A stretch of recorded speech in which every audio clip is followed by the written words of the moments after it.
Have you ever noticed that a person's true nature rarely reveals itself in their words, but instead in the smallest and most unexpected moments? We think we know someone by how they present themselves, but character is not crafted in the spotlight. It emerges quietly, in how they treat the powerless, in how they endure hardship, and in how they respond to truth that unsettles them. If you wish to truly see who someone is, do not look at their image. Look at their reactions when the mask of comfort is torn away. When we attempt to understand the depth of human character, one of the most reliable measures is not found in the grand gestures, eloquent words, or public displays that people so often rely on to create their image. True character is not revealed in how one speaks to an audience, impresses their superiors, or even cares for their friends. It is uncovered in the subtleties of everyday interactions, particularly with those who hold no power, no advantage, and no influence over their lives. To watch how someone treats those who cannot give them anything in return is to look directly into the unguarded truth of their being. For it is easy to be kind when kindness is rewarded, easy to be polite when respect is mutual, and easy to give when one expects something back. But in the shadows of seemingly unimportant interactions, the mask slips and the true self steps forward. When a person interacts with someone who serves them, whether it is a waiter, a cleaner, a driver, or anyone perceived as holding a lower station in life, we are given a rare window into their authentic nature. The treatment they extend to those who cannot affect their reputation or benefit them materially is an unfiltered projection of their values, their empathy, and their inner world. For someone who bows in courtesy to the powerful, but speaks with disdain to the powerless, is not truly courteous at all, but merely calculating. They perform politeness as a strategy, not as a reflection of the heart.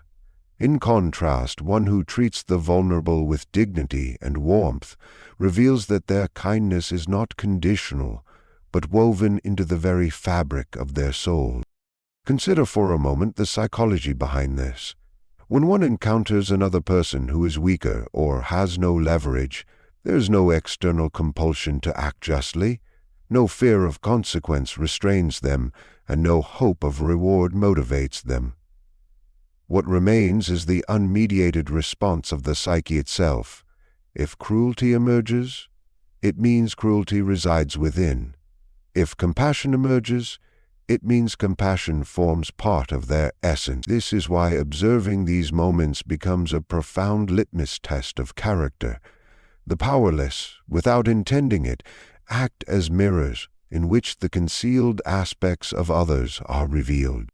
One may see this dynamic most clearly in positions of authority. A leader who respects only their equals or superiors, but humiliates subordinates, demonstrates a fragmented nature, driven by insecurity and the need for control. Their external charm serves as a mask to hide the inner emptiness that feeds off domination.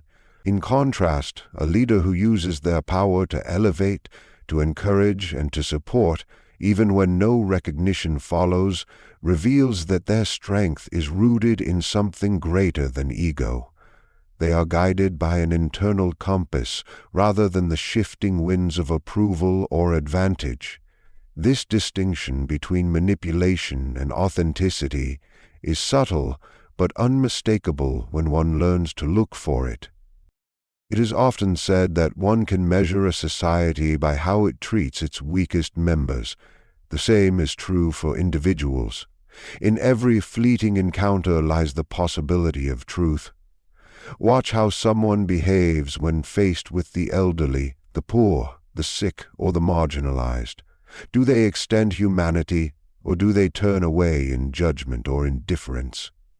The answer reveals the structure of their inner world more than hours of conversation ever could. Words are slippery and easily shaped to fit an image, but actions toward those with no status are almost impossible to fake. They emerge instinctively, often without thought, and thus carry the raw imprint of one's true self. This is not to say that every small gesture defines a person permanently, for human beings are complex and layered, yet patterns in these interactions accumulate into a clear picture. A single rude comment to a server may be dismissed as stress, but a repeated pattern of condescension, disregard, or entitlement speaks of something far deeper. It suggests that the individual carries within them a hierarchy of worth, where some are deemed deserving of respect, and others are not. That hierarchy, whether conscious or unconscious, is the blueprint of their moral and psychological identity. Another way to look at this is through the lens of projection. Often people project their own unresolved conflicts, insecurities, or desires onto those who cannot resist. If someone habitually demeans others in powerless positions, it is usually because they themselves harbor feelings of inadequacy, and diminishing others becomes a way to manage their own inner torment. Conversely, when someone uplifts others without gain, they are revealing an internal harmony that does not require the degradation of others for self-assurance. Their respect for life is not selective, but whole, flowing naturally because it reflects the state of their own psyche. In intimate relationships, too, this principle holds true. When love is fresh and full of promise, almost everyone displays warmth and affection. But notice how your partner treats strangers, staff, or even animals, and you will see the undercurrent of their nature. If tenderness is genuine, it will not vanish when the audience is absent.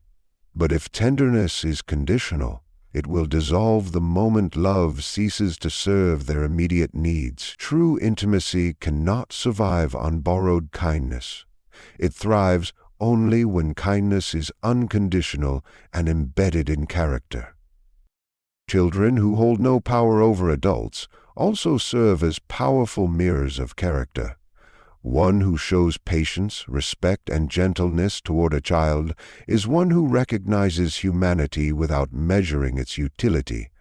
But one who dismisses or ignores children reveals an inability to connect with innocence, vulnerability, and authenticity. The same applies to animals, whose treatment at human hands is often a silent testimony to the hidden ethics of those who hold dominion over them. Ultimately, if you wish to know someone's character, do not be dazzled by the stories they tell about themselves or the grand image they project. Instead, turn your attention to the quiet, overlooked spaces where their behavior is not curated for recognition. The waiter they will never meet again, the cleaner whose name they never ask, the beggar whose presence interrupts their comfort. These encounters are where the truth lies. Character is not a mask one puts on for the world. It is the residue left in the smallest and most inconsequential of interactions. When seeking to uncover the truth about someone's inner world, one of the most revealing stages of observation arrives during moments of hardship. It is in adversity that the masks carefully constructed for social survival begin to fall away. When life flows smoothly, when success is abundant and circumstances are favorable, nearly anyone can appear composed, kind, and admirable. Comfort allows one to perform virtue without cost. But when the ground beneath them shakes, when loss, betrayal, fear, or suffering presses in, the structure of their character is tested. Hardship does not create character, though many like to think it does. It exposes it. What lies hidden in the quiet corridors of the psyche emerges when the external world strips away illusion. Imagine a person surrounded by wealth, status, and constant affirmation. Their manners may appear refined, their generosity notable, and their demeanor calm, yet these traits may not be reflections of their essence, but of their environment. Comfort cushions their behavior, allowing them to act benevolently because they have not yet been forced to confront the sharp edges of existence. Remove those cushions, however, and their true foundation becomes visible. The generous spirit may collapse into greed when resources dwindle. The calm voice may turn harsh when stress overwhelms, and the refined manner may reveal impatience, cruelty, or despair. Adversity acts like a storm, tearing through the landscape, stripping trees of leaves so one can see the bare, twisted branches underneath. Psychologically, hardship serves as a great revealer because it eliminates the luxury of pretense. In times of abundance, people can afford to play roles, to perform strength or kindness, and to keep hidden their fragilities or darker impulses. But when life demands resilience, when pain becomes inescapable, there is no space left for illusion. One either confronts the chaos with integrity, or they crumble into bitterness and self-preservation. This is why adversity is such a profound measure of character. It forces a confrontation between the inner self and external reality, and the way a person navigates that confrontation shows whether their virtues were genuine or merely decorative. One can often observe this in relationships. When everything is easy, when love is new, health is strong, and life is generous, people often appear caring, supportive, and committed. Yet when illness arrives, when financial troubles emerge, or when sacrifices must be made, the true depth of devotion is revealed. Some abandon, some withdraw, some blame, while others lean in, offer patience, and carry burdens not because it is enjoyable, but because it is right. The latter demonstrate that their love was never rooted in convenience, but in character. Adversity exposes the difference between affection as performance and affection as essence. In leadership, too, this principle becomes strikingly evident. A leader who thrives in times of prosperity may inspire confidence, but their truest nature is revealed during crisis. Do they exploit fear, scapegoat the vulnerable, and cling to power at any cost? Or do they steady themselves, shoulder responsibility, and seek to uplift those under their care, even when the weight seems unbearable? Crisis strips leaders of their ability to rely on charm and rhetoric alone. It demands authenticity, because those around them can sense immediately whether their response is grounded in integrity or self-interest. History remembers such figures, not by how they behaved in times of triumph, but by the choices they made when the world around them was burning. The same is true on a personal level. In moments of loss, whether of a loved one, of opportunity, or of identity itself, a person's spiritual architecture is revealed. Some retreat into denial, bitterness, or destructive patterns, while others, though broken and grieving, manage to find within themselves a quiet dignity.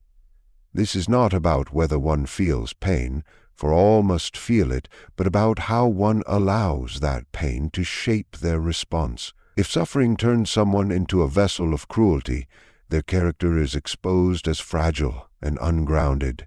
If suffering softens them, expands their empathy, and deepens their understanding of life's complexities, then their character is revealed as resilient, profound, and genuine. Another telling aspect is how adversity magnifies responsibility. When difficulties arise, many instinctively look for others to blame. They project their frustration outward, refusing to face their own role in the situation. This habit of deflection shows that their prior composure was only a mask, one easily shattered when reality no longer bends to their will. In contrast, when someone accepts responsibility, even in hardship, when they acknowledge their part without collapsing into shame, they show the strength of an integrated self. They reveal that their sense of worth is not dependent on perfection, but on honesty and growth. Adversity also strips away the distractions of status and reputation. In comfort, people often seek validation from others. Their image is meticulously crafted to be admired. But when hardship strikes, admiration often vanishes, replaced by silence or even judgment from others. In that solitude, the individual is left with only themselves. How they behave when no one is watching, when there is no applause to be gained or shame to be avoided, reveals whether their values are authentic. Do they continue to act with integrity, even when unseen? Do they persist in kindness, even when unacknowledged? If so, their character is not performative, but deeply rooted. One may think of adversity as fire. Fire consumes what is superficial and leaves only what is enduring. In the heat of trial, pretenses are burned away, and only the essential structure remains. If that structure is hollow, the collapse is inevitable. If it is strong, it emerges purified, scarred perhaps, but more authentic than before. To observe how a person withstands their fires is to see who they truly are, stripped of the costumes of ordinary life. It is in this way that hardship becomes the most revealing of mirrors. It does not flatter, it does not distort, and it cannot be manipulated. It reflects back precisely what exists within. If courage is there, it will shine. If selfishness is there, it will dominate. If love is there, it will endure. Thus, if you wish to know a person not by their words or their carefully crafted image, but by the truth of their being, do not only observe them in comfort, watch them when the ground falls away, when they stand face to face with their own vulnerability. There, in that raw and unshielded place, their character cannot help but reveal itself. If you truly want to understand the architecture of a person's character, observe how they respond when confronted with truth and difference. Most people are comfortable in spaces where their ideas, beliefs, and identities are affirmed.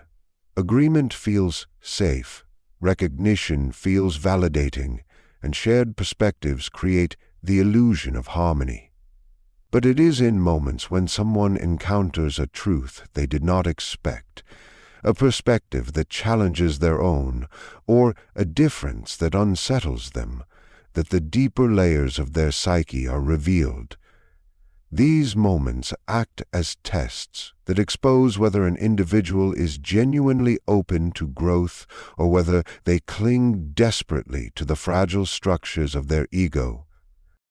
The psychology of truth is not simple, because truth has a disruptive quality. It cuts through illusions, tears away the stories we tell ourselves, and often forces us to see what we would rather avoid. Many people protect themselves from truth by constructing intricate defenses: denial, rationalization, anger, or avoidance. To watch someone's reaction when truth is laid bare before them is to see the degree of freedom or imprisonment within their soul. If they respond with curiosity, reflection, and willingness to learn, it shows that their identity is not so brittle that it must be guarded at all costs. But if they lash out, mock, or immediately reject what they cannot control, it shows that fear has taken root in their character, and that fear governs their choices more than wisdom does. Consider a conversation where someone is confronted about their behavior. If they have wronged another and are gently but clearly told the truth, their reaction becomes a revelation. One person may instantly defend themselves, shifting blame, or becoming angry at the mere suggestion that they could be flawed. Another may pause, listen, and even if it wounds their pride, acknowledge the truth in the words. The former reveals an ego chained to its own illusions, desperate to preserve the image of perfection. The latter reveals humility, a capacity for self-examination, and an openness to transformation. This difference cannot be faked, because the instinctive reaction to truth arises from the depth of one's inner life. The same is true with difference. Difference of belief, of culture, of identity, or of worldview. When someone encounters another who is not like them, their response speaks volumes about the boundaries of their humanity. Some react with suspicion, mockery, or hostility because difference threatens the illusion that their way of being is the only valid one. Others respond with respect, curiosity, and a desire to understand because they recognize that the human experience is vast and that their own perspective is but one fragment of a much larger whole. To honor difference is to show inner strength, for it requires the ability to embrace ambiguity without collapsing into fear. To reject difference with hostility is to show inner fragility, for it reveals that one's identity cannot withstand the presence of otherness.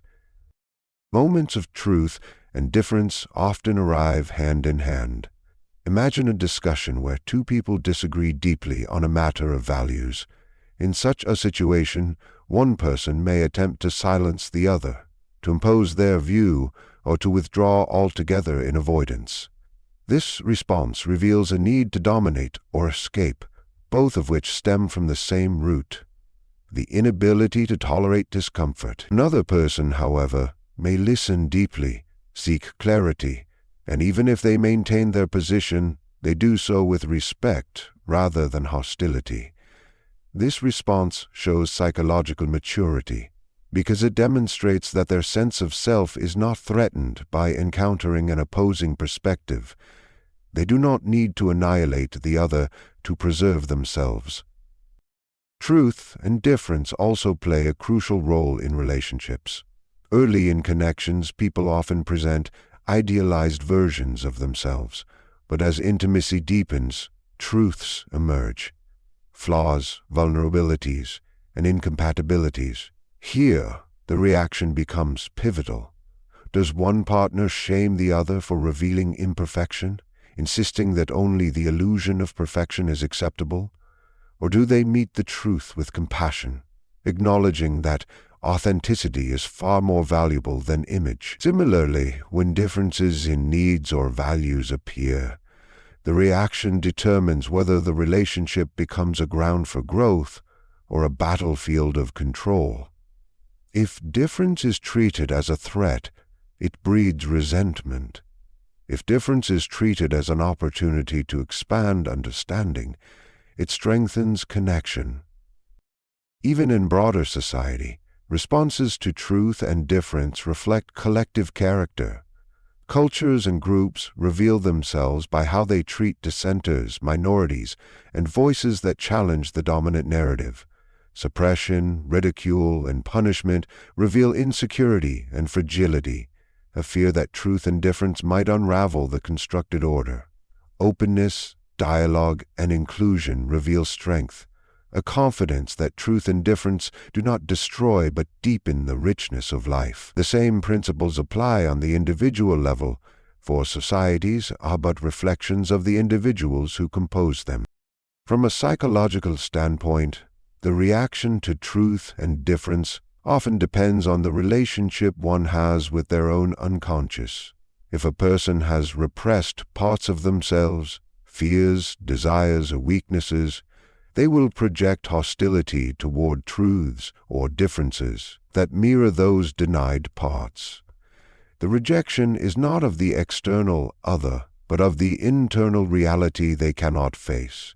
In contrast, if a person has begun the work of integrating their unconscious, they are less reactive. They can hear truth without collapsing, and they can encounter difference without hatred. Because they no longer need to exile parts of themselves, their inner wholeness allows them to meet outer reality with openness.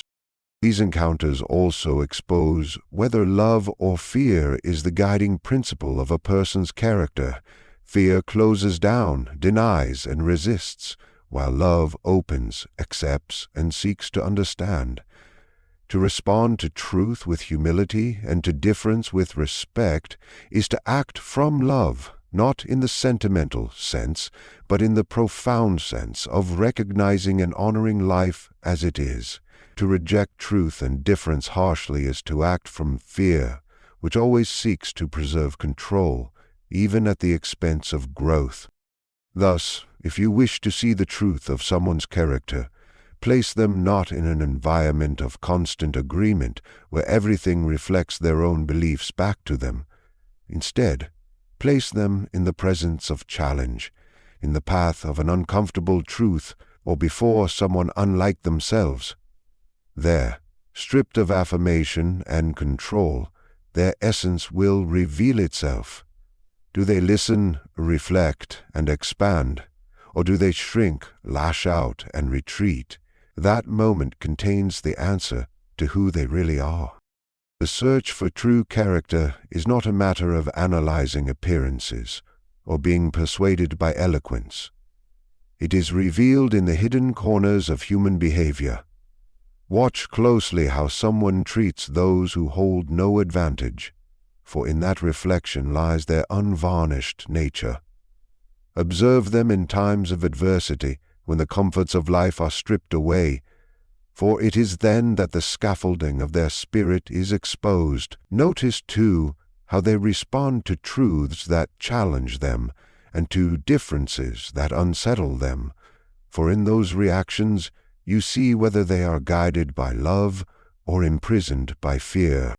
Character is not what a person proclaims, but what remains when there is no gain to be made, no mask to be worn, and no applause to be received. If you learn to look beyond surfaces, you will see that life itself provides countless mirrors.